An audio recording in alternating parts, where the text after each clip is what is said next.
খেয়াল করে দেখেন। তোর বাবা তোর জন্য দুজন পাত্রী পছন্দ করেছে। এরা হচ্ছে সেই দুজন পাত্রী। এ হচ্ছে দোলা হাই। আর এ হচ্ছে মোনা। আসসালামু আলাইকুম। ওয়ালাইকুম আসসালাম। দোলা হচ্ছে মডার্ন মেয়ে, ঢাকায় বড় হয়েছে, ক্লাব পার্টি বন্ধু বান্ধব ফ্রেন্ড সার্কেল ঘোরাঘুরি এগুলো নিয়ে ব্যস্ত থাকতে পছন্দ করে, লাইক ইউ।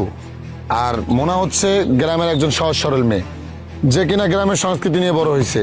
ওর ভিতরে অনেক গুণাবলী আছে। সব থেকে বড় গুণাবলী হচ্ছে একটা সংসারকে, একটা পরিবারকে কিভাবে আগলে রাখতে হয়, কিভাবে মেনটেন করতে হয়, এই গুণাবলীগুলো ওর মধ্যে আছে।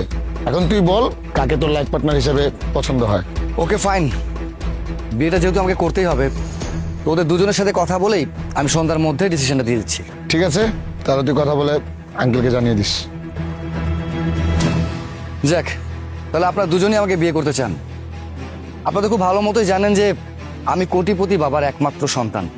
দ্যাটস মেইন, বলতে গেলে আমার বাবার যত সম্পত্তি আছে সব কিছুর একমাত্র উত্তরাধিকারী হচ্ছে আমি। সো বিয়েটা যেহেতু আমাকে করতেই হবে, আপনাদের দুজনের সাথেই একান্তভাবে আমার একটু কথা বলতে হবে। ওকে, আই হ্যাভ নো প্রবলেম। আমারও কোনো আপত্তি নেই। ঠিক আছে। জন, বলো কি কথা বলার জন্য এখানে নিয়ে আসছো? বেসিক্যালি ব্যাপার হচ্ছে বিয়ে শাদীর যে ব্যাপারটা, আমি না এই বিষয়ে ইন্টারেস্টেড না।